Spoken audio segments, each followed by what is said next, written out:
Olá, meu nome é Randy Martins, sou professor de farmacologia aplicada do curso de farmácia da UFRN e gostaria de conversar um pouquinho sobre a osteoporose, essa doença tão comum, tão frequente e que gera tantas demandas no âmbito da farmácia comunitária. Note que, quando falamos de osteoporose, nos vem logo em mente a expressão suplemento vitamínico. Por quê? Porque um dos suplementos mais indicados, uma das primeiras linhas no tratamento da osteoporose, é justamente o uso de cálcio e da vitamina D. Então é importante, é interessante quando nos deparamos com essa grande oferta, com essa grande variedade de suplementos de cálcio e de vitamina D, e não só destes, vários outros, de que talvez seja importante pensar o racional por trás dessas indicações. Na verdade, como é que a gente pode orientar e maximizar a terapia com estes suplementos no contexto da osteoporose? E há diferença entre eles? Será que cálcio é cálcio? Será que vitamina D é vitamina D? Será que não temos que atentar, por exemplo, para relacionar o diagnóstico ou a gravidade da osteoporose com o regime posológico mais indicado? Além destas informações, também vamos trabalhar aspectos gerais da fisiopatologia e da farmacoterapia da osteoporose, com ênfase no cuidado farmacêutico para esse tipo de paciente. Vamos enfatizar estes aspectos posológicos destes suplementos de cálcio e vitamina D, além também de orientações, sobretudo sobre a segurança do uso dos bisfosfonatos, medicamentos também em primeira linha na abordagem da doença. Se vamos falar sobre osteoporose, temos que falar obrigatoriamente sobre osso. Quando eu falo de ossos longos, afunilando um pouquinho para esse tipo de estrutura, nós temos aqui basicamente uma diferença na arquitetura do órgão.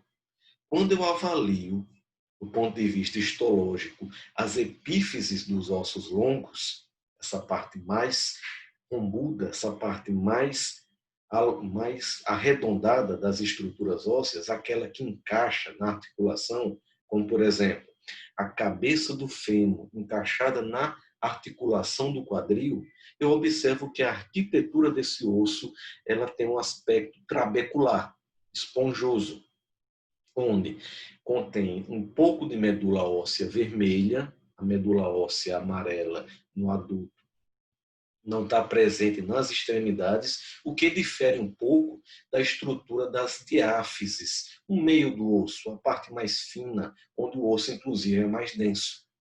Perceba aqui que eu tenho, nessa região trabecular dos ossos, essa figura onde há esse corte aqui, a gente percebe bem essa característica de vários espaços vazios com algo na forma de uma rede, de uma malha formada pelo tecido mineralizado do osso, basicamente a base de hidroxiapatita e cálcio. Veja que essa forma de organização confere a essa região do osso uma leveza associada a uma resistência mecânica. Então, quando a gente fala de osso, obrigatoriamente eu tenho que falar de cálcio. E há uma relação muito estreita entre a quantidade de cálcio do osso e a quantidade de cálcio na circulação. E, logicamente, se eu tenho essa relação, eu também tenho que ter um processo fisiológico de regulação. Vamos partir de uma seguinte situação hipotética. Eu apresento um indivíduo com hipercalcemia. Ele tem uma quantidade elevada de cálcio sérico na circulação. A partir do momento que eu tenho esse excesso de cálcio, a tireoide é acionada. A tireoide, esse nosso órgão responsável por várias funções no nosso organismo, tem, dentre elas, essa função de fiscalizar o cálcio. Então, o cálcio em excesso é detectado pela tireoide e ela libera um hormônio chamado calcitonina. A calcitonina atua em basicamente três órgãos. Ela atua nos rins, aumentando a excreção de cálcio. Se o cálcio está elevado na circulação, se os rins excretam mais, eu tenho uma tendência a diminuir. E, ao mesmo tempo, eu sinalizo para a mucosa intestinal para diminuir a absorção de mais cálcio. Porque, lembrem, eu estou querendo baixar o cálcio sérico, eu estou querendo normalizar aquela calcemia. Mas a calcitonina, ela atua principalmente no osso, estimulando a formação de tecido ósseo. E quando o tecido ósseo se forma, ele consome o cálcio, retira o cálcio da circulação.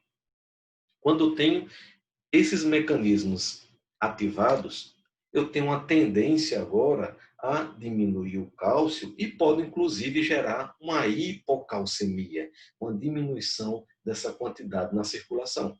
Quando isso é detectado, eu tenho que ter também um mecanismo compensatório no sentido inverso. E dessa vez, quem é recrutada, quem é acionada, é a paratireoide, liberando um paratormônio, o PTH. O PTH também vai agir nos rins, também vai agir no osso e também vai agir no intestino, só que, logicamente, de forma inversa. O PTH faz com que os rins agora aumentem a síntese do calcitriol, o que é essencial do que a gente vai discutir posteriormente. Quanto mais calcitriol, maior eu tenho uma tendência de recrutar cálcio, de manter o cálcio no interior do corpo. Faz com que também o intestino aumente a sua taxa de absorção de cálcio, ou cálcio da dieta, ou cálcio via um suplemento de cálcio. E o osso é estimulado a fazer uma reabsorção, no sentido de que agora ele começa a ceder cálcio para a circulação. Ele começa a perder cálcio para poder reequilibrar essa quantidade de cálcio sérico. Note que, se eu falo então especificamente no osso, que é nosso alvo aqui na história, eu tenho esses dois movimentos. Eu tenho formação, inserir cálcio na matriz óssea, e eu tenho reabsorção, retirar cálcio da matriz óssea e liberar novamente na circulação.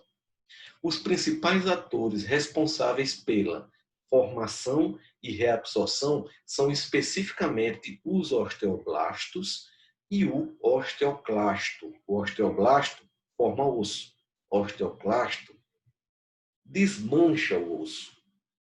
Veja que algumas substâncias são estimulantes dessa ação osteoblástica, dessa ação de formação óssea. Eu vou destacar aqui os hormônios sexuais femininos, os estrógenos, principalmente o estradiol, a famosa vitamina D e a calcitonina que a tireoide libera. Falando de uma maneira bem simplificada, bem direta, sobre essa dinâmica entre formação de osso e reabsorção, e entenda a reabsorção no sentido de que eu estou desmanchando o osso, eu tenho essa linha de eventos. Aqui eu represento o meu osso em repouso, onde eu tenho as células ósseas ativas que formam a matriz, que são os osteócitos, juntamente com a matriz mineral, principalmente de hidroxiapatita. Eu tenho aqui células de revestimento ósseo, mas há um momento que há um estímulo para que esse osso seja renovado. Para que esse osso, já que é um tecido que tende a ser impactado no dia a dia, quer dizer, quanto mais eu uso um osso, maior a chance de microfraturas, maior a chance de eu danificar aquela arquitetura, aquela estrutura, o que é interessante que você tenha um processo de desmanchar e refazer, fisiológico. Então, o osteoclasto, quando estimulado, ele desmancha o osso, a nossa famosa reabsorção, o cálcio vai para a circulação. Então, grande atividade de osteoclasto significa em grande liberação de cálcio no sangue. Depois, esse osteoclasto agora é sinalizado para frear, parar o seu serviço, já fez sua parte, agora retorne, digamos, à sua forma original. O osteoclasto, na verdade, nada mais é do que um macrófago especializado. Ele, inclusive, fica por ali pelo osso agora, esperando uma nova ordem para reabsorver, ou então tomando conta ali fazendo parte do sistema imune. Posteriormente, então, o osteoblasto é ativado. O osteoblasto faz, então, a formação do osso novo, na nova matriz óssea, até que, posteriormente, essa matriz óssea nova é mineralizada até assumir a sua função principal, que é a sua função de dar estrutura, de dar equilíbrio aos demais tecidos. Então, esse é o processo de remodelamento ósseo de maneira bem simplificada. Mas o interessante é associar o osteoclasto a desmanchar osso, que é reabsorção, e o osteoblasto a formar osso. Veja que a osteoporose é uma doença onde há um desequilíbrio nesse processo.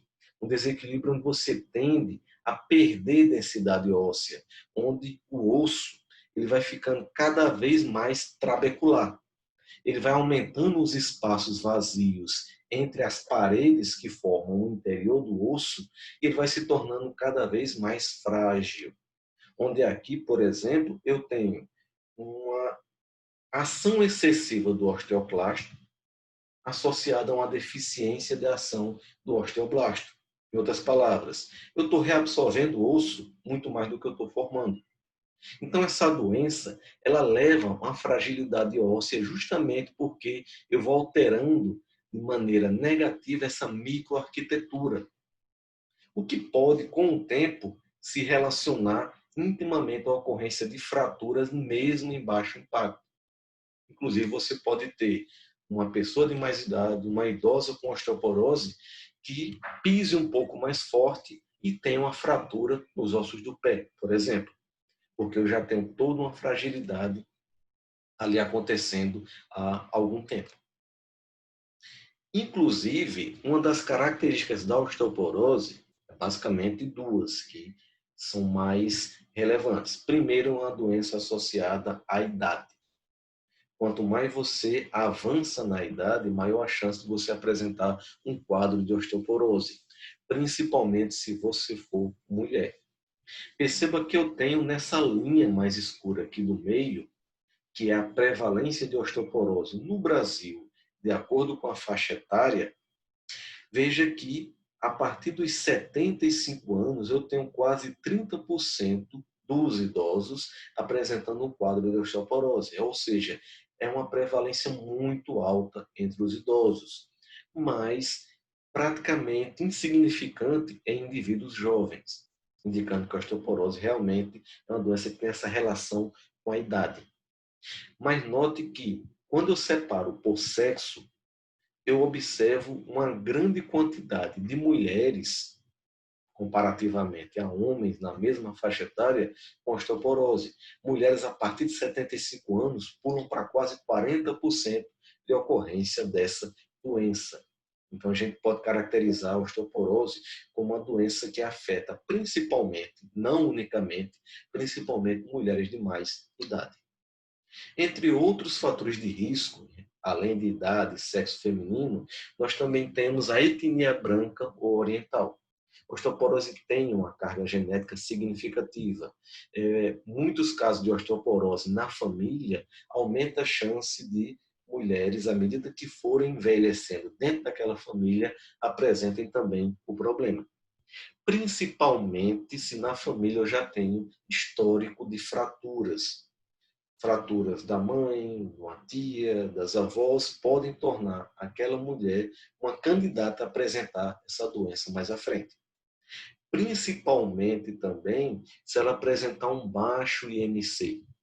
Mulheres mais magras, com biotipo mais não tão tendencioso à obesidade ou a sobrepeso, acabam sendo mais afetadas. Porque apesar do sobrepeso dificultar, aumentar o risco de várias outras doenças, o sobrepeso acaba também colocando uma carga extra sobre os ossos. E a carga extra no osso é um estímulo para que ele se torne mais denso. Então, digamos, é uma vantagem, entre aspas, do sobrepeso nesses aspectos. Não implica que mulheres obesas ou com sobrepeso também não apresentem osteoporose. Outro fator de risco é o uso abusivo ou de forma crônica, não necessariamente você utilizar muito glicocorticoide significa que você não tem necessidade, como nos casos de doenças autoimunes, podem também desencadear mais comumente esse processo de desmineralização. Maus hábitos de vida, como tabagismo, uso abusivo de álcool ou falta de atividade física também são fatores de risco para a osteoporose. Mas um dos fatores também que é determinante é uma dieta pobre em cálcio. O brasileiro, mais especificamente a brasileira, ela tem uma ingesta de cálcio bastante insuficiente, como a gente vai ver posteriormente. Clinicamente, a osteoporose é uma doença muito silenciosa. Você inicia um quadro de osteoporose e anos depois é que isso pode ser diagnosticado se não houver uma avaliação clínica anterior ou um trabalho preventivo. E você, por exemplo, informar uma paciente, que é sua cliente, sua paciente, na sua farmácia, de que se ela está sempre comprando um alendronato para a mãe, ou para a avó, ou para a tia, ou se ela começa a apresentar alguns fatores de risco, uma questão do uso do glicocorticoide, ela deve ser estimulada a buscar uma avaliação clínica para investigar a possibilidade de uma densidade mineral óssea diminuída. E quanto mais no começo da doença isso for detectado, melhor é o prognóstico. Portanto, esse papel nosso lá na ponta, lá no balcão. Veja que, entre as manifestações clínicas, apesar de ser essa doença insidiosa, caladinha, eu tenho uma tendência à dor lombar, a ocorrência de fraturas, e quando a fratura acontece é indicativo de que o quadro já é bem mais avançado, e naqueles quadros mais severos, até meio que folclórico, aquela senhorinha de mais idade com osteoporose que vai envelhecendo, vai perdendo a densidade mineral óssea da região da coluna, as vértebras vão se adaptando àquela nova arquitetura, ela vai perdendo estatura, vai perdendo inclusive 10, 15 centímetros à medida que vai envelhecendo. Aquela nossa vozinha que vai envelhecendo e vai diminuindo. Perceba que o tratamento da osteoporose, ele é uma pirâmide. Então eu não posso, por exemplo, fazer a farmacoterapia para tratar a doença se eu não estou seguindo aquilo que está abaixo dela. A suplementação, a prevenção de quedas, a mudança no estilo de vida. Então, todos esses elementos dessa pirâmide de tratamento, eles devem ser enfatizados no contato com a paciente, quando ela vai adquirir o medicamento, nas conversas ou no acompanhamento farmacoterapêutico propriamente dito. Osteoporose, ela deve obrigatoriamente ser relacionada a bons hábitos de vida, como cessar o tabagismo, utilizar álcool de forma muito moderada, uma dieta adequada, e essa dieta rica em cálcio, logicamente, além de atividade física. Atividade física para a osteoporose é essencial, mas não pode ser qualquer atividade física sob risco de você piorar alguns quadros de dores articulares ou até mesmo aumentar o risco de fratura. A atividade física tem que ser orientada pelo profissional. À medida que vai se envelhecendo, outras condutas devem ser estimuladas, como, por exemplo, a utilização de tapetes antiderrapantes, a fixação de apoios no banheiro ou em corredores, adaptação da casa para que diminua a chance de quedas e fraturas. Muitos idosos caem e fraturam quadril, fraturam fêmur, fraturam braço, porque não foram orientadas adequadamente a tomar certos cuidados, até mesmo no seu ambiente domiciliar. Orientei sobre mudança no estilo de vida, falei da importância de readequar o seu ambiente, o seu domicílio, aí eu começo a ter os medicamentos e os suplementos essenciais para o tratamento. Eu tenho o cálcio e a vitamina D, e caso haja indicação, fármacos para tratar a osteoporose. Então vamos falar um pouquinho sobre a vitamina D. A vitamina D, na minha opinião, é um produto, é um suplemento onde às vezes não se estuda o suficiente para se prescrever e para se dispensar. Então vamos recapitular aqui um pouquinho. A vitamina D, ela é produzida endogenamente. Ela é um derivado do colesterol, onde eu tenho uma molécula chamada provitamina D3, que na pele, exposta à radiação ultravioleta, aí aquela importância do idoso ter uma exposição à luz solar de pelo menos 10, 15 minutos diários. Logicamente tem que ser naquele solzinho da manhã, não aquele sol após 10 horas ou até as 4 horas. Esse intervalo, a incidência de radiação ultravioleta, ela passa a aumentar o risco de câncer de pele, sobretudo em mulheres de pele mais clara, como a gente bem sabe, e principalmente aqui na nossa região do Nordeste, onde essa incidência de radiação ultravioleta é significativa. Então perceba que a molécula de provitamina D3, quando recebe a radiação ultravioleta, ela origina a pré-vitamina D3 ainda na pele. Em seguida, eu tenho outras etapas metabólicas que originam o colecalciferol.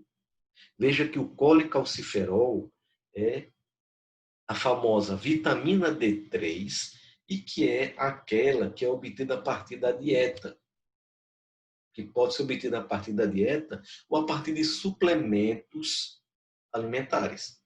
Então, o colecalciferol é aquilo que você ingere e aquilo que você administra, e que também é produzido endogenamente. Só que o colecalciferol, ele necessita de uma oxidação posterior no fígado por uma enzima chamada 25-hidroxilase para originar o calcidiol. Ele recebe mais uma hidroxila no carbono 25, apresentando essa próxima característica diólica. O calcidiol ainda não é a formativa da vitamina D3, porque para poder realmente ele impactar no cálcio, que é o objetivo do tratamento, ele necessita ainda de uma enzima, a 1-alfa-hidroxilase, dessa vez não mais no fígado, agora nos rins, que vai também oxidar novamente, que vai inserir outra hidroxila, originando o calcitriol. Então eu tenho colecalciferol, que é obtido da dieta, calcidiol pós-metabolização hepática e o calcitriol metabolizado, originado nos rins. É o calcitriol que ele vai estimular a absorção de cálcio no osso e diminuir a excreção de cálcio pelos rins. Então, o calcitriol, ele que é o responsável pela manutenção de cálcio em quantidade adequada no nosso organismo. Ainda em relação a esses três, colecalciferol, que é da dieta, calcidiol e calcitriol, o calcidiol é o que é dosado no laboratório para determinar a necessidade da suplementação ou a necessidade do uso de medicamento. Então, quando você solicita uma dosagem de vitamina D, na verdade você não está dosando a vitamina D, você está dosando o calcidiol, que é a 25-hidroxivitamina D. Note que, quando eu faço uma avaliação laboratorial da hidroxivitamina D, do calcidiol, eu estou tentando avaliar o status dessa substância no organismo, onde abaixo de 20 nanogramas por ml é considerado deficiente, 20 a 30 nanogramas insuficiente, e 30 em diante é a nossa meta para tratamento da osteoporose. Significa que um paciente deve utilizar suplemento à base de vitamina D3, colecalciferol, se ele tiver diagnóstico de osteoporose, até ele atingir a meta de 30 nanogramas por ml ou mais. Note que há uma recomendação na forma de uma diretriz para isso. Eu estou falando da diretriz brasileira para o diagnóstico e tratamento da osteoporose em mulheres na pós-menopausa. Uma literatura que eu recomendo veementemente para o profissional farmacêutico que vai acompanhar, que vai orientar a paciente com osteoporose. Note que nessa diretriz é importante você atentar para esses valores. Recomendo o seguinte: a meta é chegar nos 30 nanogramas por ml de calcidiol. E para isso eu tenho que suplementar com colecalciferol. A recomendação fala de, durante 8 semanas, deve ser administrado 7.000 unidades internacionais diariamente ou 50.000 unidades internacionais semanais. Então perceba que são opções: 7.000 unidades dia ou 50.000 unidades por semana, que o médico vai avaliar em relação à quantidade, a hipovitaminose presente, o quanto que aquele paciente é deficiente em relação à concentração de vitamina D circulante, mas eu tenho essas duas possibilidades por no mínimo 8 semanas. É claro que se o paciente não atingir após 8 semanas a meta estabelecida de 30 nanogramas por ml, esse regime pode ser alongado. Mas, no geral, 8 semanas seguindo essa posologia já seria suficiente para você alcançar essa meta. A partir das 8 semanas, eu tenho dose de manutenção, com uma quantidade diminuída de vitamina D, 1.000 a 2.000 unidades diariamente, até que você tenha uma quantidade confortável entre 30 a 100 nanogramas por ml de calcidiol. Então, gente, note que isso significa que há uma dose de ataque, doses maiores durante as 8 primeiras semanas e doses posteriores de manutenção. Não vou estar aqui entrando no mérito, vou logo adiantando, do uso da vitamina D para câncer, doenças cardiovasculares, doença autoimune. Há muita lenda e indicação sem evidência dessa substância nesse mundo louco da internet.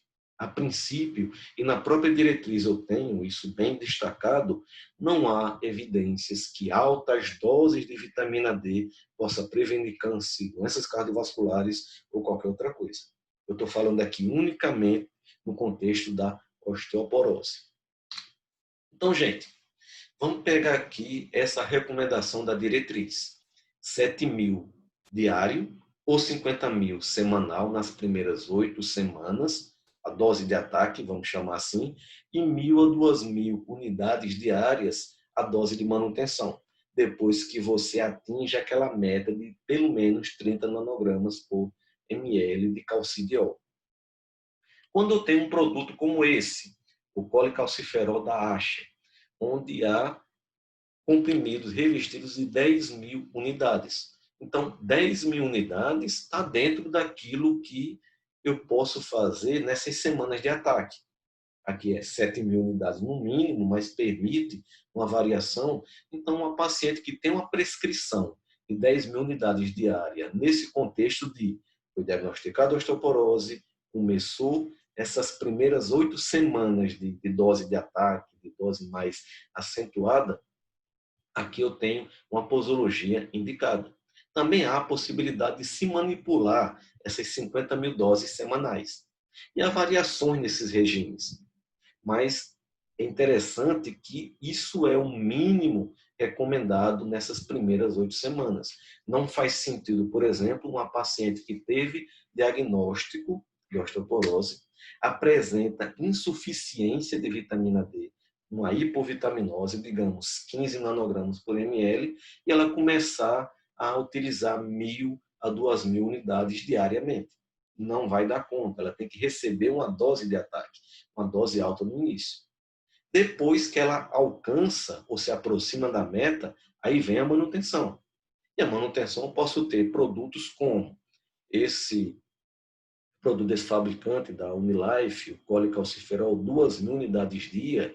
Então, isso daqui é para manutenção, sendo utilizado após essas 8 semanas. Está adequado, é interessante, é importante. Eu tenho esse produto aqui da Sanofi, o Oscal D, e, gente, eu não estou fazendo propaganda de laboratório A ou B, é somente exemplos de produtos que são muito dispensados, muito comercializados. Eu tenho aqui esse produto que é 500 miligramas de cálcio associado a 1.000 unidades de vitamina D. Então, em relação à vitamina D, ele realmente atende se for nessa etapa de manutenção. Agora, cuidado com produtos como esse daqui. Eu tenho esse produto que é o Calde-KM. Note que ele apresenta 200 unidades de vitamina D. Aqui ele até deixa bem claro que essas 200 unidades de vitamina D, ela corresponde à necessidade mínima diária. Mas veja, isso daqui seria a necessidade mínima diária para o indivíduo sem osteoporose. Quem tem osteoporose necessita, de acordo com a diretriz, não sou eu que estou dizendo, e uma diretriz ela se baseia em estudos anteriores, a partir de um painel de profissionais. Então veja que 200 unidades de vitamina D, ela não atende nem essa etapa inicial de dose de ataque, nem também essa dose de manutenção. Então não seria um produto adequado para ser utilizado em uma paciente com osteoporose.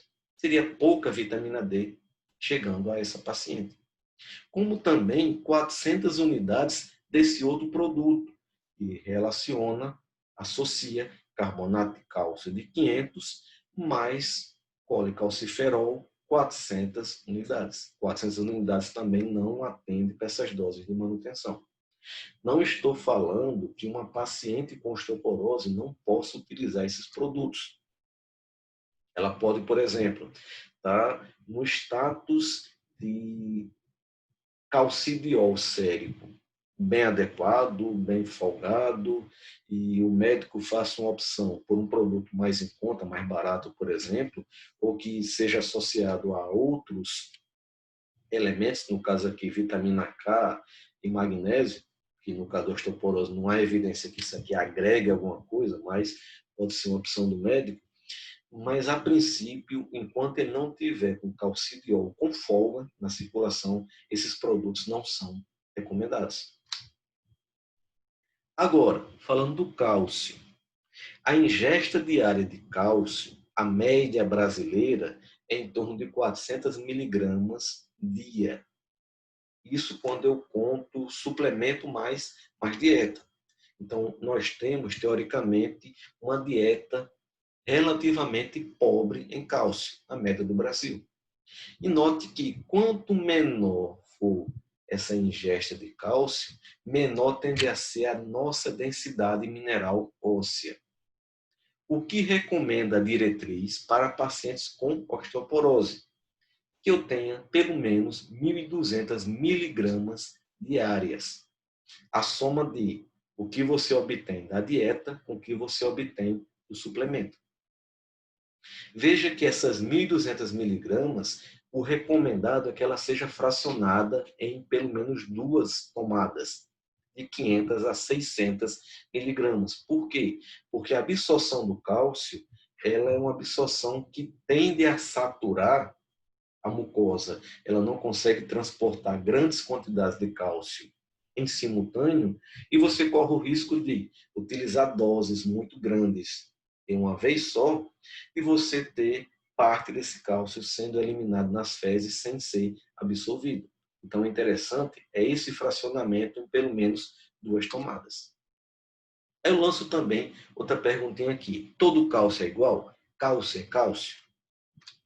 Vamos analisar os principais tipos de cálcio disponíveis no mercado. Eu tenho o carbonato de cálcio e eu tenho o citrato de cálcio. Perceba que eles são diferentes a começar pela proporção de cálcio por mol de produto. Veja só, o carbonato de cálcio, em cada 100 gramas por mol de carbonato de cálcio, 40% é cálcio. Então, em 500 miligramas de cálcio, eu tenho cerca de 40%, ou seja, 200 miligramas que efetivamente é cálcio. Agora, no citrato de cálcio, eu tenho aqui a fórmula química do citrato de cálcio, em 500 gramas por mol, eu tenho 21% de cálcio. Significa que em 500 miligramas de citrato de cálcio, eu tenho 100 miligramas de cálcio. Em 500 miligramas de carbonato de cálcio, eu tenho 40%, eu tenho 200 miligramas de cálcio. Efetivamente, então, um comprimido de carbonato de cálcio tem mais cálcio elementar do que um comprimido de citrato de cálcio. Então, você pensaria que o vantajoso é carbonato. Não há para que utilizar o citrato de cálcio, então. Mas aí tem um probleminha. O carbonato de cálcio, ele tem mais cálcio no comprimido, mas sua absorção é menor.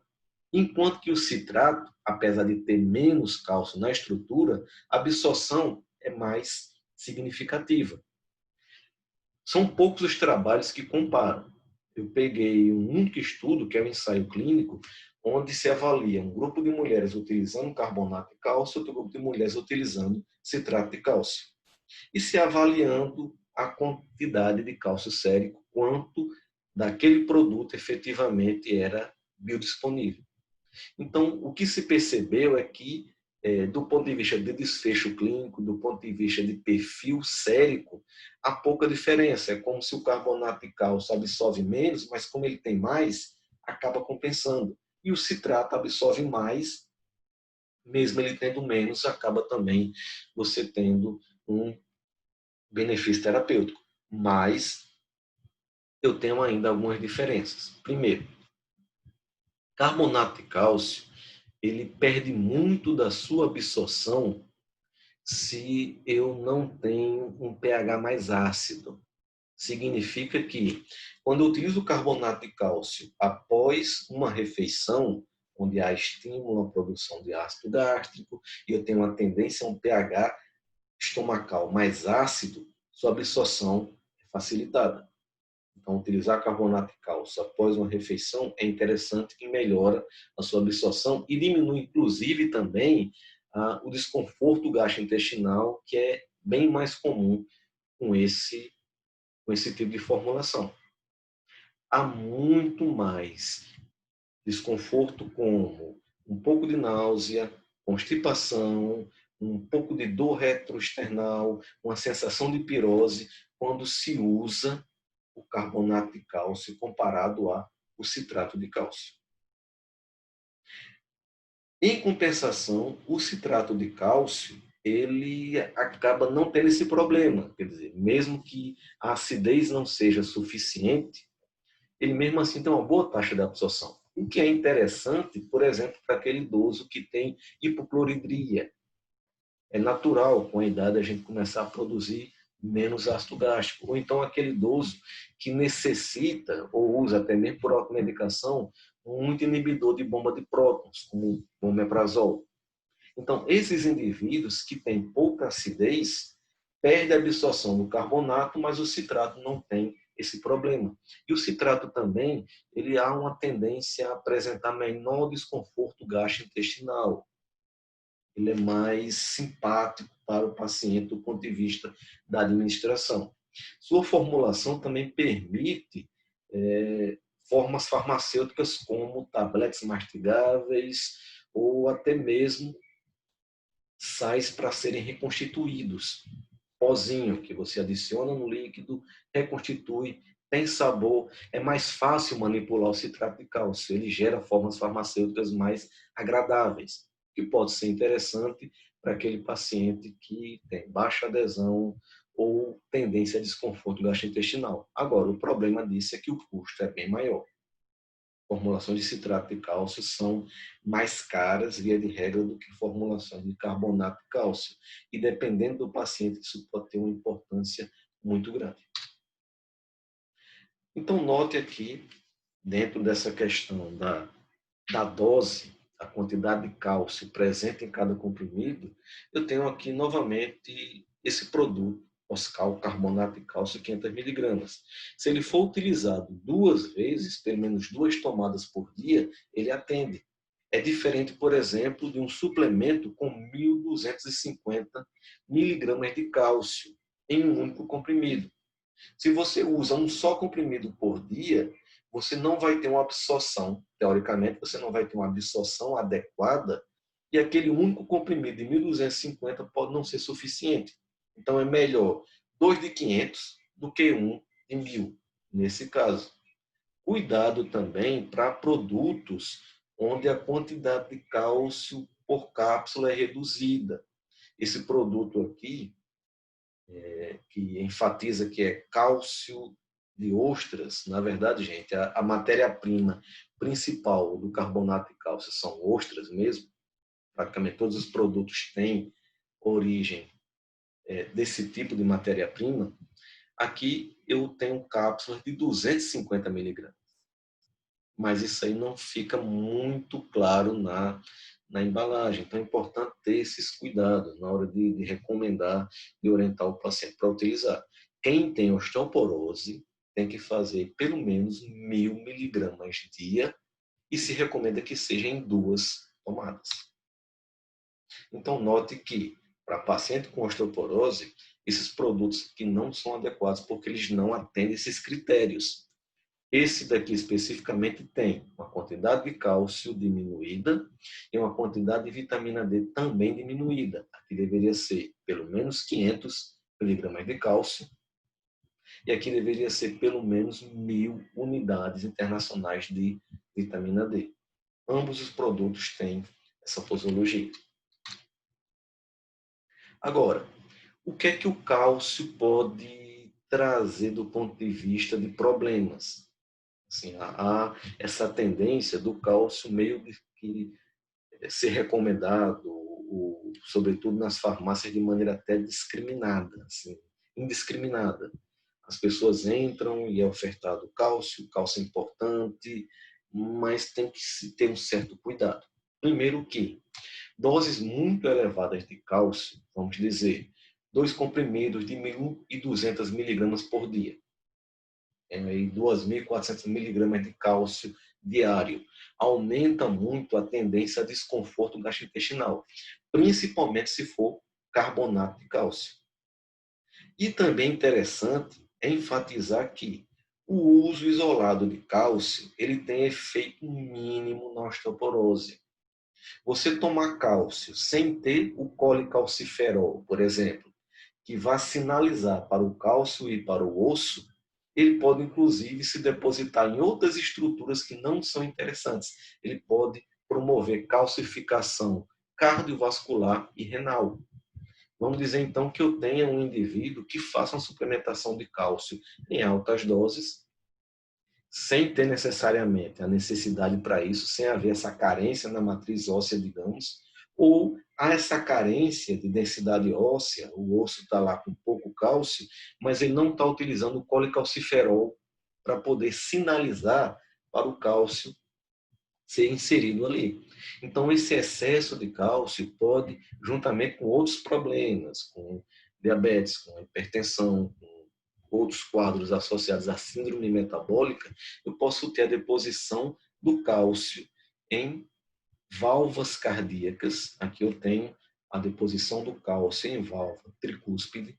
Eu posso ter a ocorrência de calcificação em processos inflamatórios, como, por exemplo, uma hipertrofia do ventrículo esquerdo em andamento. Ela piora se você tiver cálcio em abundância na circulação, que vai ser utilizado para se inserir dentro do processo inflamatório, do processo da doença. Eu também posso ter calcificação no parênquima renal. Aqui, por exemplo, eu vejo claramente em uma tomografia a ocorrência de vários cálculos em ambos os rins. Então, não é interessante somente utilizar cálcio sem uma avaliação criteriosa e, principalmente, também se não tiver associado o colecalciferol naquelas mulheres com osteoporose. Vamos chegar agora na farmacoterapia. Primeira coisa, a farmacoterapia da osteoporose, o ápice da pirâmide, ele só deve ser empregado se o paciente utiliza cálcio e vitamina D, se o paciente fez a prevenção e adaptação do seu ambiente domiciliar, se o paciente mudou estilos de vida. Não, recapitulando, gente, nem só pode ser feito se o recomendado, a máxima eficácia do tratamento farmacoterapêutico só acontece se o resto da pirâmide estiver servindo de base. Agora eu queria trazer para vocês, antes de falar sobre uma coisa que gera muita dúvida em sala de aula e que, logicamente, o farmacêutico ele tem que ter a capacidade de interpretar alguns parâmetros laboratoriais ou de imagem para poder orientar, para poder acompanhar, para poder colaborar na farmacoterapia. E uma coisa que gera muita dúvida é como interpretar a densitometria óssea, que é, via de regra, o padrão ouro para diagnosticar e avaliar o sucesso do tratamento da osteoporose. Vamos agora entender um pouquinho o que é o conceito de T-score. T-score é um valor, uma medida, que tem uma relação direta com o desvio padrão. Vamos pegar aqui um exemplo. Digamos que eu tenha determinada população onde a média de altura é de 170, mais ou menos 5 centímetros. 170 é a média, mais ou menos 5 é o desvio em torno dessa média. O T-score é quantas vezes eu multiplico um valor X por esse desvio. Por exemplo, um T-score igual a 1 equivale à soma de 5 centímetros no valor da altura daquele indivíduo. Então, se eu digo, olha, comparado a uma população de 170, mais ou menos 5 centímetros, um indivíduo que apresenta um T-score 1, ele tem, na verdade, 175 centímetros de altura, que é 5 vezes 1, e 5 aqui é meu desvio padrão. Já um T-score de menos 2 equivale a um valor de menos 10 centímetros comparado àquela média. Logo, para a média de altura acima, 170 mais ou menos 5, um indivíduo com um T-score de menos 4,8, ele teria uma altura de 146. Ou seja, 5 vezes 4,8, 24, que subtraído de 170 dá a minha altura. Vamos olhar agora essa densitometria. Densitometria, na verdade, é uma avaliação radiológica da densidade do osso, mais especificamente das vértebras L1, L2, L3 e L4, a região lombar da coluna. Quando esse aparelho avalia radiograficamente o osso, ele consegue obter a densidade mineral óssea. Eu tenho aqui, por exemplo, nessa coluna, a densidade mineral óssea em grama por centímetro quadrado de cada uma dessas vértebras. Por exemplo, na L1 é 0,524 gramas por centímetro quadrado. Na L2 um pouco mais, a L3 um pouco mais, a L4 um pouco mais, e a média é de 0,625. Só que essa média de densidade óssea ela está bem abaixo do que seria esperado para o indivíduo daquela idade. Eu vejo nesse gráfico. Aqui é a idade que vai aumentando e a densidade mineral óssea dessa região da coluna esperada. Ela tende a diminuir com a idade, mas ela não tende a diminuir tanto assim no indivíduo saudável. Essa diminuição abrupta indica osteoporose. Nesse caso especificamente, o T-score é de menos 4,8. Indicando que eu tenho uma diminuição da densidade óssea equivalente a o desvio padrão esperado para aquela idade multiplicado por 4,8 e subtraído desse valor médio. Então, menos 4,8 significa que eu tenho menos 4,8 vezes o desvio padrão a menos de densidade óssea do que seria esperado naquela idade. Por que esse T-score é importante para a gente? Que à medida que o T-score vai aumentando, ele vai caracterizando o diagnóstico de osteoporose.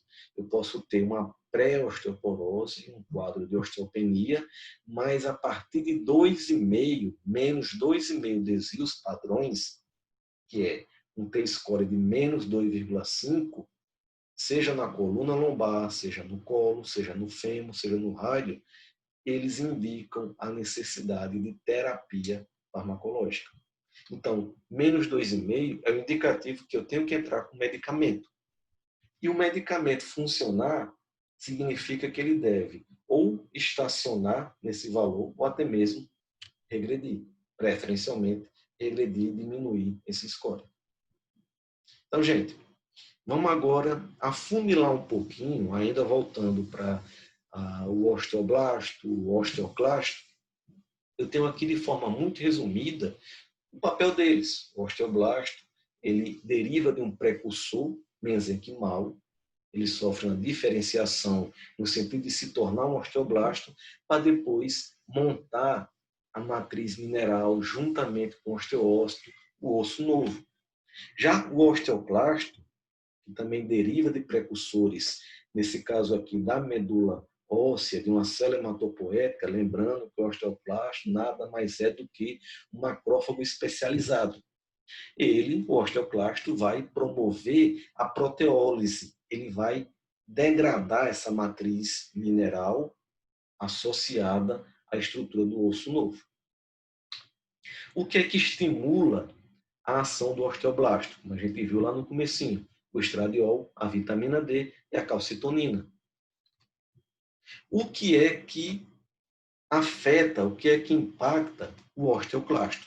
A calcitonina, ao mesmo tempo que estimula que o osteoblasto forme o osso novo, a calcitonina ela vai fazer com que o osteoclasto freie a sua tendência de degradar aquele tecido. A calcitonina ela é pró-osso. É importante esse aspecto. Já a vitamina D ela tem um papel dual aqui na história. A vitamina D, o calcitriol, ok? O calcitriol estimula também a ação osteoblástica, mas ele já faz um passozinho na frente. Ele também já manda haver uma diferenciação no sentido de formar osteoclásticos, porque eu não posso ter uma formação óssea indefinida sem que haja uma regulação já planejada a médio e a longo prazo. Estou falando em termos de tempo de osso. Então, a vitamina D também tem esse papel de estimular, no primeiro momento, o osteoblasto, mas já deixar o osteoclasto ali em ponto de bala.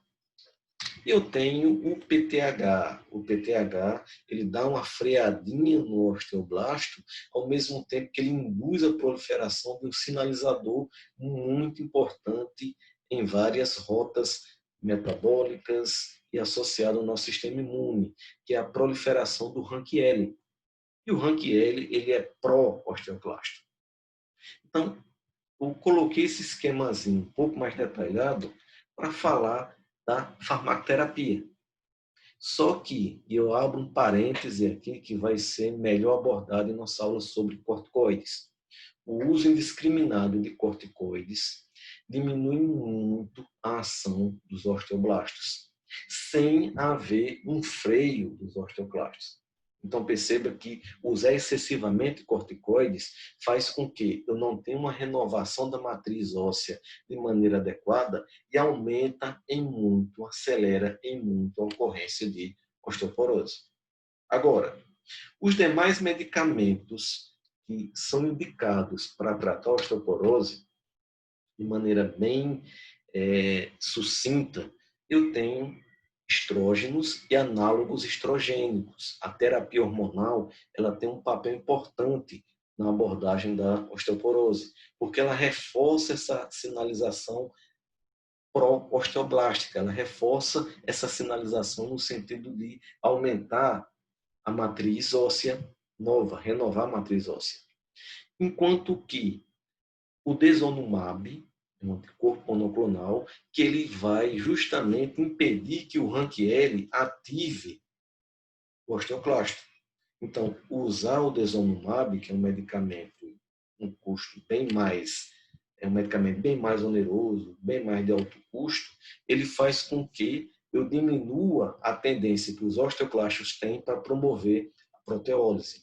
Eu tenho a teriparatida, que age especificamente sobre o PTH, atrapalhando também essa ação sobre o osteoblasto. Mas o que a gente realmente vai enfocar, assim, o objetivo da aula não é farmacologia básica, a gente quer falar sobre a orientação do paciente, é justamente o papel dos bifosfonatos nessa história toda. Quando eu falo de bifosfonatos, que são medicamentos extremamente eficazes, com um grande grau de evidência para prevenir fraturas tanto na vértebra, não vertebrais ou fraturas de quadril. Eu falo de medicamentos como o alendronato, o ibandronato, o risedronato e o ácido zoledrônico, que são bem efetivos quando comparados ao desanumab, raloxifeno, teriparatida, mas eles apresentam um custo-benefício bem interessante, bem significativo.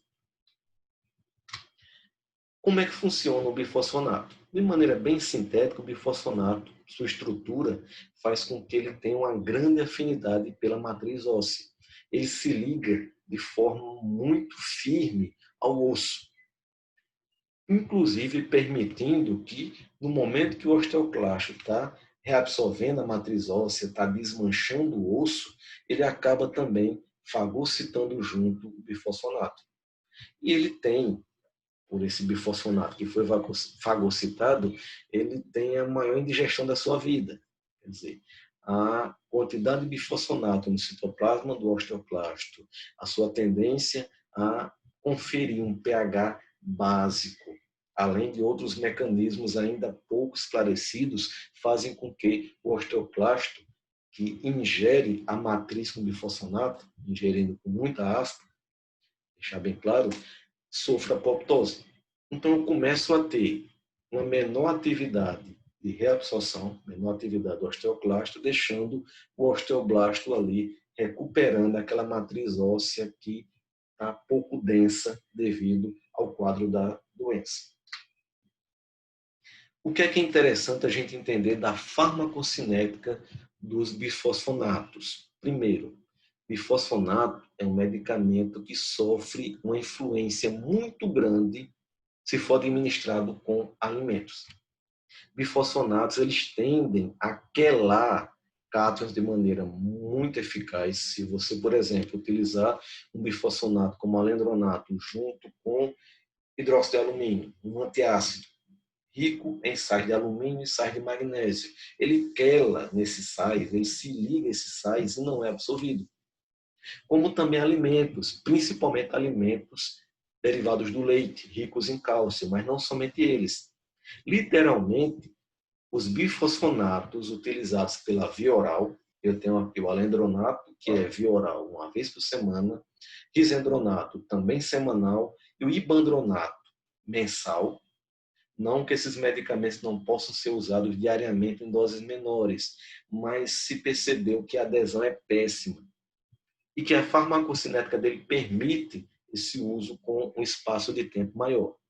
Esses medicamentos devem ser utilizados, administrados com água, pelo menos 1 hora de jejum pela manhã. É acordar, administrar, esperar 1 hora para poder tomar o café da manhã.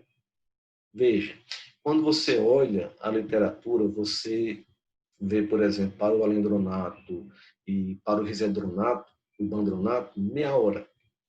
Na verdade, 30 minutos é o que você tem como sendo seguro do ponto de vista farmacocinético. E por que então que eu estou recomendando 1 hora para vocês? Por uma questão comportamental. Se você fala que é 30 minutos, o paciente administra 30 minutos, espera 30 minutos de jejum para poder fazer a primeira refeição. Mas com o tempo, 30 vira 20. E daqui a pouco 20 vira 15 minutos. Ele tem uma tendência a se adequar em mais ou menos uma margem de tempo que não necessariamente é aqueles 30 minutos que você recomendou. Normalmente é menos. E 20 minutos de jejum, você já tem impacto significativo na absorção. Então, recomendo 1 hora.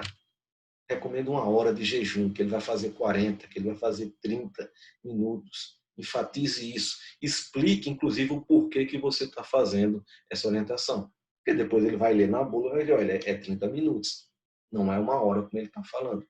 Chegue num acordo, converse. Mas o excesso de zelo, é interessante até usar essa expressão junto ao paciente, orienta 1 hora, 60 minutos. Por que é que eu tenho que ter tanto tempo de jejum para esse medicamento ser absorvido. Veja que é um fármaco de absorção lenta e difícil, porque ele se quela muita outra coisa no caminho. Ele se liga à própria mucosa, ele se liga ao alimento, ele se liga a tudo que passar pela frente. Vamos dizer que ele é um medicamento meio sem besteira. Tanto é que a sua biodisponibilidade varia de 0,6% a 0,8%. Olha o tamanho do problema. Um comprimido de alendronato, ou de bandronato, ou de risendronato, daquela dose que você administra pela via oral, somente menos de 1% chega na circulação. Agora, pelo menos esse pouco que é absorvido e chega na circulação, ele tem uma tendência muito grande a migrar para o osso. Ele migra para o osso de forma tão incisiva, de maneira tão eficaz, que o tempo de meia-vida dele é de aproximadamente 10 anos. Então, note que é um fármaco que absorve pouco, mas aquilo que absorve, ele consegue achar o osso e se ligar fortemente. O que possibilita essa posologia semanal ou mensal, no caso do ibandronato. A eliminação é na urina, uma eliminação lenta, pouquinha, e eliminado de forma inalterada. Vem então, novamente voltando aqui para a questão do alendronato, risendronato e bandronato, que são medicamentos de uso oral, uma recomendação que é comum, mas às vezes é pouco compreendida, de que, além de ter esse jejum, depois que administra, você não deve deitar, o paciente não deve deitar pelo menos 1 hora após essa administração, por um motivo simples. Um dos riscos associados ao uso do bisfosfonato é sua tendência de causar um desconforto gastrointestinal severo ou, inclusive, de induzir ulcerações. Há relatos na literatura de indivíduos que, na primeira dose de alendronato, apresentaram úlceras graves, acentuadas, significativas, que levaram a quadros bem delicados. Então, na hora que o paciente utiliza um alendronato, que eu estou representando aqui o comprimido em azul, e ele deita, ele vai distribuir aquele conteúdo estomacal e aumentar a chance desse comprimido literalmente pegar uma região mais seca. E quando ele voltar à posição normal, ele apresentar aquele comprimido por algum período, por algum tempo, aderido naquela mucosa um pouco mais acima, longe do suco gástrico, e aumentar o risco de mucosite. Então, realmente é orientar para o paciente não deitar após utilizar esse medicamento. Pode recomendar uma caminhada, pode recomendar um afazer doméstico, o mais interessante é que ele não deite, porque aumenta muito a chance desse desconforto gastrointestinal se acentuar. E falando nisso, há uma variedade de manifestações, de reações adversas de natureza gastrointestinal com o uso desse medicamento. Eu posso ter a náusea, ânsia de vômito, não necessariamente o paciente vomitando. Eu posso ter dor na região do estômago, reativação de refluxo, que se aquele paciente apresentar, ou até causado pelo próprio medicamento, e quadros mais severos, como gastrite, esofagite e até mesmo ulcerações. À medida que isso daqui caminha no sentido da gastrite, você começa a ter uma resistência maior do paciente, que pode impactar muito na adesão medicamentosa. Tem muito paciente que não consegue utilizar alendronato, basicamente porque ele não tolera o desconforto gastrointestinal.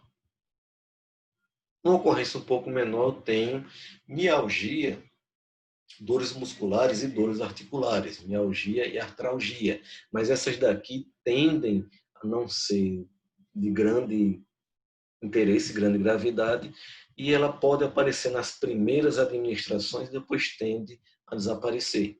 Normalmente, o grande problema de quem usa bifosfonato tem relação com desconforto gastrointestinal.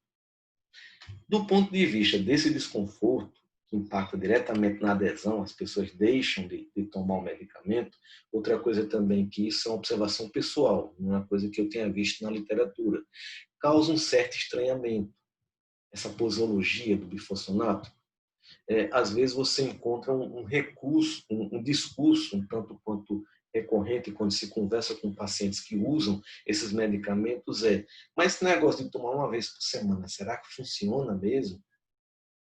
E assim, eu não vejo melhora, porque é um medicamento que você não tem ali uma pressão arterial diminuindo, uma glicemia diminuindo.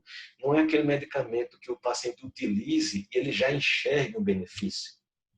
Porque você só vai saber se o medicamento realmente está sendo efetivo com novas densitometrias, com novas avaliações para ver se o T-score recuperou. Então, note que merece também para esses medicamentos uma certa paciência para você explicar o porquê que é uma vez por semana, o porquê que é importante estar utilizando, o porquê que não se deve esquecer o uso desse medicamento.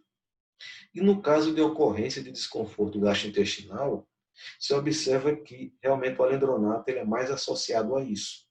O resendronato ele tem um perfil de segurança melhor, ele causa menos esse desconforto, o que pode ser uma opção quando o alendronato é impeditivo nesse sentido.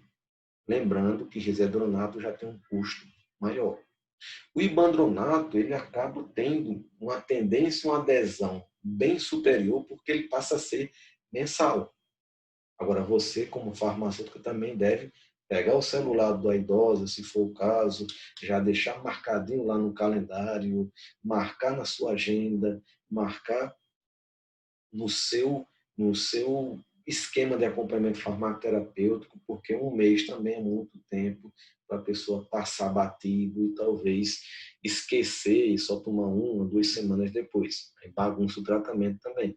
Mas o ibandronato, ele tem uma tendência a bem menos desconforto gastrointestinal, porque é uma vez por mês, não é uma vez por semana, e ele por si só também tem uma ocorrência menor desse problema. Agora, o ácido zoledrônico, que é administrado de forma intravenosa, uma vez ao ano, é claro que a adesão aqui é bem superior. Você utiliza esse medicamento uma única vez, não vai apresentar desconforto gastrointestinal relevante e você também não vai se preocupar por um ano em estar comprando, utilizando medicamento. Logicamente, a adesão aqui vai ser maior, mas o custo também é mais acentuado. Uma grande dúvida, e essa dúvida é geral, tanto na comunidade científica, como também entre os profissionais, como também entre os pacientes, que é a questão por quanto tempo usar os bifosfonatos. Há algumas situações onde os bifosfonatos em altas doses e por longos períodos podem gerar problema. Problema de natureza gastrointestinal, como já foi citado anteriormente, mas também algumas manifestações atípicas no próprio osso. Em pacientes que utilizam bifosfonatos, em alguns cânceres de mama ou cânceres ósseos, eles podem apresentar fratura atípica do fêmur. Por algum mecanismo ainda pouco compreendido, o bifosfonato, ao invés de mineralizar o osso de maneira adequada, ele acaba mineralizando de forma meio que seletiva, deixando a estrutura da cabeça do fêmur mais fragilizada e levando a fraturas espontâneas, como também necrose mandibular, nesses pacientes que usam por muito tempo em altas doses. De qualquer maneira, não é ainda algo muito claro os riscos implicados por longos períodos de uso desses medicamentos.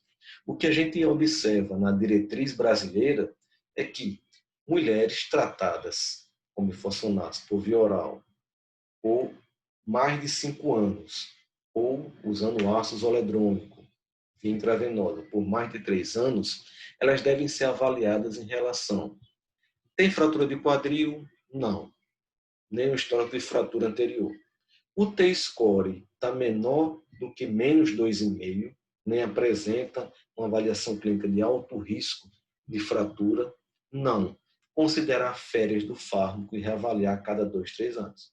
Então, após 5 anos de uso de bifosfonato e um benefício evidente da terapêutica com ele, indica férias de pelo menos 2 a 3 anos. Claro que isso aí tem que ser reavaliado. Mas se o risco de fratura ou a ocorrência de fratura ou o T-score não regredindo, até mesmo avançando, realmente cabe ao médico estar reavaliando o risco-benefício, avaliando em espaços menores com densitometria a cada 2 ou 3 anos, mas a princípio não seria, digamos, obrigatório que usar 5 anos de bifosfonato implica obrigatoriamente em 2 ou 3 anos de não utilização, coisa que há algum tempo atrás seria o recomendado, porque não se tinha ainda muita literatura sobre o tema. Para finalizar, então, gente, a monitorização do tratamento da osteoporose, ela se dá basicamente pela melhora do T-score. O T-score ele deve ser inferior a menos 2,5, onde é importante avaliar o desconforto gastrointestinal, principalmente associado ao uso desse medicamento, maior detalhamento sobre a avaliação de manifestações gastrointestinais relacionadas ao medicamento. A gente vai ter na aula mais à frente sobre dispepsias. Lembrando que o cálcio também promove esse desconforto. A mialgia e a artralgia, que tem geralmente uma relevância menor nesses pacientes, mas também pode estar presente. E é interessante também que o bifosfonato, ele só tem razão de ser, ele só tem eficácia se ele tiver cálcio e vitamina D para trabalhar. Então, o paciente que faz uso de bifosfonato, ele tem que ter cálcio e vitamina D em quantidades adequadas. Ele não pode ter hipocalcemia, ele não pode ter hipovitaminose D, senão você só está tendo o risco de reação adversa sem ter o benefício do medicamento. É interessante também, é essencial, e isso é um problema à parte, as interações medicamentosas relacionadas aos bifosfonatos, antiácidos, suplementos de cálcio no mesmo horário, alimentos, vitaminas e suplementos de maneira geral, diminuem muito a absorção do bifosfonato. Enquanto que utilizar bifosfonato associado a anti-inflamatórios não esteroidais, digamos, um paciente que é usuário de vitamina de AS, a prevenção cardiovascular, e também utiliza bifosfonato. Então, a utilização desses medicamentos, não necessariamente no mesmo horário, deixando bem claro, aumenta o risco de problemas gastrointestinais. Corticoides, nem se fala. E qualquer medicamento onde as principais reações adversas sejam desconforto gastrointestinal, elas podem acentuar essa característica dos bisfosfonatos. Como literatura, eu recomendo, logicamente, a diretriz brasileira para o diagnóstico e tratamento da osteoporose nessas mulheres pós-menopausadas, um documento de 2017, muito bom, muito bem escrito, e um livro que eu considero pessoalmente o livro de cabeceira do farmacêutico clínico, Pharmacotherapy, Pathophysiological Approach. É um livro publicado de farmacêutico para farmacêutico clínico. Dá uma olhadinha na internet e eu tenho muita literatura sobre ele. Talvez você consiga adquirir este livro para não só osteoporose, várias outras doenças comuns no dia a dia da farmácia comunitária. Novamente, agradeço a atenção de vocês. Agradeço a atenção de vocês e bom trabalho, boas orientações.